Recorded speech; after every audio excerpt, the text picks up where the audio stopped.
We never ask them to go to be 12 rounds or some stuff like that. But Artur, of course, he's powerful and he's hurting people.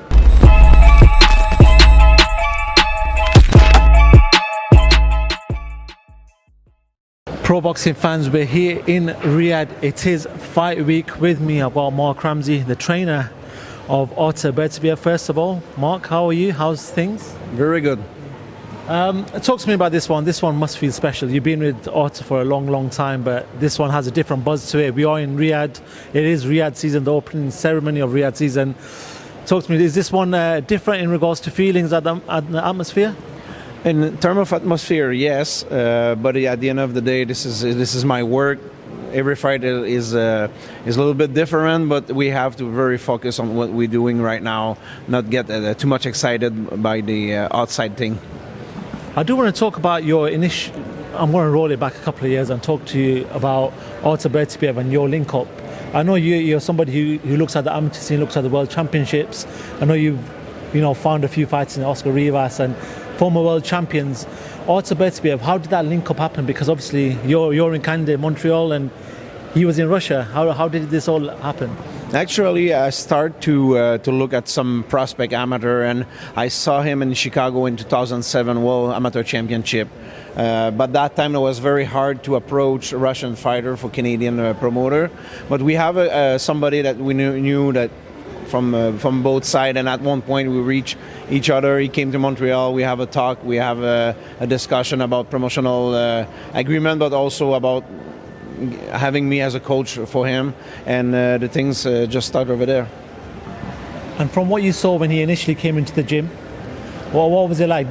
Was the power always there? Was it always that you saw that power, but maybe he was a bit rough around the edges? No, of course he was a world amateur champion. Physically, he was very gifted already, very strong. But I knew that before he came to my gym first time. I follow him a lot as an amateur fighter, and he was very well educated technically from the Russian amateur boxing team, and just have to work on a couple of little details just to make sure that he have the right pro style. He's actually spoken about, fighting on the streets when he was younger, and, having that sort of background, and to becoming a boxer with amateur record that, is any boxer would be very, very accomplished and happy with. But once you got the ball rolling with Artur Beterbiev, which fight do you feel like you put all the pieces together? The jigsaw was all complete. Was it the Alexander Vosdik fight? Do you feel like everything fell into place for that fight? I think yes, it's the fight where we bring, his talent is the fact that he's very strong, but also maturity as a professional boxer, experience, and we balance everything, be able to not just knock out people for the knockout, but prepare every single thing that we want to do in a boxing ring. I think that was the fight, yes. In that fight, I'm sure Alexander, because he was on such a big trajectory, and he was, a person that people were saying were fearing at the time, and he was the favourite at that point. That what was the sort of the mentality like in camp? Because Artur, when Artur's name gets mentioned, a lot of people, he's the one that people fear. But this time around, Alexander was the fighter that was the favourite. What was the sort of mentality back then? Artur psychologically is very stable. He's not emotional. It's not somebody who's going to go from very anxious or something like this. He's very stable. He see opponent like a new challenge every time. He don't see himself like a underrate or overrate or stuff like that. He just look at his opponent, prepare well, and just apply. And then obviously after that, we got to see some good fights, obviously against some of our own in Anthony Yarde. Talk to me about that fight. You came to the UK. Artur showed his cutting off the ring, of how good he can cut off the ring. But what did you make of Anthony Yarde in that fight as well? Because he seemed to receive a lot of plaudits after that fight. Yeah, that was a good fight. Anthony Yarde first is very physically gifted. He's big guy, athletic also, and they decide to challenge a little bit physically Artur. That was like a tactic that you can use, but at the end of the day, I don't think we saw the conclusions coming from even round number 1, 2, 3. Even if the fight was good, we never really panicked on the corner, because we knew at one point he will not follow that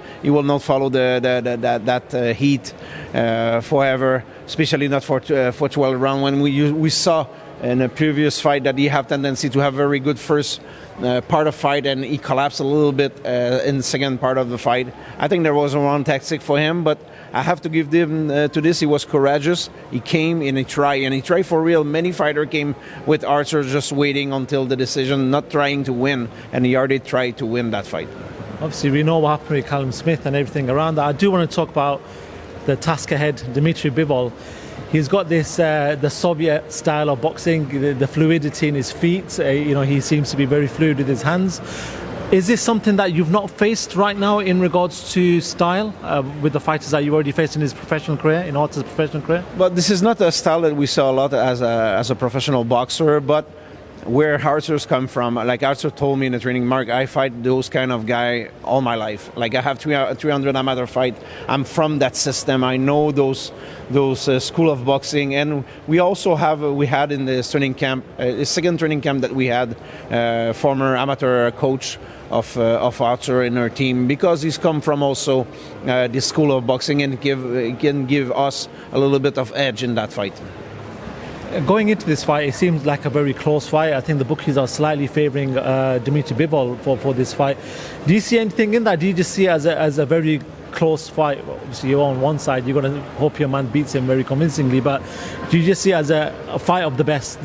After these two, there seems to be a bit of a gap between everyone else. Of course, it's a good challenge. He's a champion, first of all. He's very good at what he's doing. But he's doing what he's doing. It's technical and it's mechanical and it's repetition, but very, very sharp. What he do well. But let's see if he can do some other stuff that what he's doing right now. Like we have a fighter who can box. I believe we have also a fighter who can box. We definitely have a fighter who can fight. Let's see if the other side can follow in that thing. I've spoken to a few fighters from the UK who have actually come into camp with Artur, in Dan Aziz and Callum Simpson. These people have come in and they've said, listen, this guy he's different. He's very different to what we've felt like and what sort of power we felt in our life. There's also stories about Artur sending people to the hospital because of how much. Well, just give me, first of all, let's clarify that. These sparring stories about Artur sending sparring partners to hospital, how true are they? No, it's a little bit over-exaggerated. Of course, we send a lot of sparring partner, especially at the beginning. Like we send a lot of guys that they cannot do the job, and we have to send them back. But we never reach a point to send somebody to the hospital. I will not allow this to happen. Like as a coach, when we have a sparring partner in Montreal, we try to protect them. We ask them like 2 rounds on a row or 3 rounds on a row. We never ask them to be 12 rounds or some stuff like that. But Artur, of course, he's powerful and he's hurting people. Artur's age always comes into question. When a lot of people talk about Artur, they say, is this the right time to be fighting Artur Beterbiev? He is 39. He is going to start declining at some point. From what you know of him and from what you've seen on him, are we going to witness a decline soon, or is Artur still powerful and going to carry on? But right now in the gym we don't see any sign of slowing down, like his metabolism or even the power or stuff like that. You have to know that Artur never drink alcohol all of his life. He goes sleep early every night. He eat good, he sleep good, he do every single decision that he make in his life is in a direction for his boxing career, and that's why I believe still at that age he's still accurate like that. I do want to ask you, there's also another notion that Artur takes a lot of punches. He sometimes is open to punches. The Anthony Yarde fight, we spoke about that, and in that fight, it felt like he did take a few punches for him to then retaliate and cut off the ring, turn it around and put Anthony Yarde into a corner. But have you seen that and have you worked on that? Of course, we're working all the time to try to be better in every aspect of boxing. But you need to know, like Artur is an offensive fighter. He take a little bit risk at one point. It's not like Pernell Whitaker or those guys who roll with the punch and based on defense, but we work a lot on make sure that we give the more possible and receive the less possible. And whilst you've got Artur Beterbiev in the gym, you've also got another absolutely banging fighter, somebody who knows how to bang, and that's Christianilly, somebody who's taking the super middleweight division. He's looking for the belts. He is talking about Bob Arum saying, listen, maybe he should be fighting Canelo next. But first of all, talk to me about Christianilly. How much of a star can he become? Very happy to work with him. Very young man, very disciplined. And starting from Beterbiev, who's without he don't want to be like the captain of the team. Artur like to focus on his stuff, but he still influence the rest of the gym, and everybody in the gym now follow that ethic as a training, as be a professional. And now it's the turn of Christianilly, who take the same way. Very, very dedicated fighter, very easy to coach, and gifted, strong. He have a lot of tools. So does Christianilly and the rest of them look at Artur as an example, as the one to follow? Of course, big time. And now Christian became also an example for the new. I have a couple of new prospects coming, and then now they look at Christian, they look at Artur, and it's a kind of a reputation that the gym have right now, and everybody go that way or they go out. Very simple. Christian is number 2, number 3 in every division. Obviously, we know Canelo's holding majority of the belts. So IBF seems like there's going to be a fight between Shishkin and Skull for the IBF title. For Christian, what's next for him? Is he waiting on a Canelo fight? Do you feel like Canelo wants to fight him? We don't know yet. Like Christian have a little surgery right after the last fight. Now he's okay, but we're gonna let the promoter, we're gonna let Camille Stefan and Bob Aram to manage that part and see what they can bring to us. If it's Canelo, we're gonna be very happy, but we don't want to wait on Canelo. We want to continue to push him and to work with him technically, tactically, and be ready when the phone's gonna ring. Do you feel like it's a good time for Mabila, because Canelo seems to be towards the end of his career? We know he's got probably a couple of fights left before he calls it a day, and your fighter is, like I said, next in line in most of the divisions. That maybe you're going to possibly have another undisputed champion in your ranks. Yes, boxing is always a question of timing like this, but we believe in Christianilly. This is like I say, it's a project that we have, and we really believe we're going to reach a target at one point with him, no doubt. Before I do let you go, I made this all final 1 or 2 questions. I do want to ask you, I'm sure you followed the Riyadh season cards, and I'm sure you watched some of the heavyweights which seem to have taken the headlines of these Riyadh season cards. One of them is our own Anthony Joshua, who fought Daniel Dubois in London a couple of weeks ago. Did you get time to watch that fight? Yes. What did you make of Dubois' power, his presence, his tempo, his pace from the outset?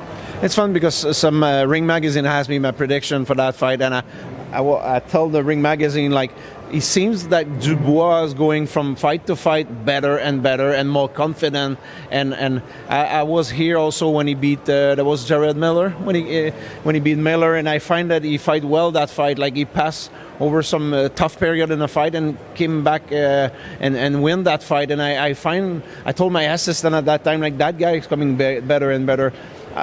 Before the fight, I was thinking Joshua will be maybe just too much experience to win, but it looked like Dubois is there now, and he's there for real. How hard is it for a fighter then to sort of right them wrongs, fight them demons for a potential rematch? If Joshua is to go into a rematch, how hard is it mentally, more than physically, for a fighter to right them wrongs? First thing, as a coach and also as a boxer, you have to be very realistic. What's the problem? How we can fix that? And how we build our confidence and go to that fight. Like, if you go with excuse and stuff like this, you go already going in the wrong direction as a trainer or as a boxer. You need to be very realistic. What is the objective? How we can reach that objective, and what was the mistake first time? And not be afraid to look deep down inside. I do want to ask you a final one, actually. Daniel Dubois, how does he rank up? We know that he's already fought Usyk, but there seems to be a bit of extra confidence around this Dubois since the Usyk fight, and also the next person, who potentially could have the belts of Tyson Fury. Between them two top boys and Dubois, where does Dubois fit in with them guys? I think he fit him. I think maybe he can fight the guys like Bakole. Will be an amazing fight, like dangerous fight, because Bakole is a real fighter also. But there is a lot of possibility there, and of course Dubois is in the mix. Marc, listen, it's a pleasure to talk to you. I do appreciate your time. I know you've got a busy week this week with Artur. Good luck with everything that happens this week, and good luck with fight night. I'm sure it's going to be a spectacle. Thank you so much for giving us your time. Thank you very much for talking to Pro Box fans. Thank you.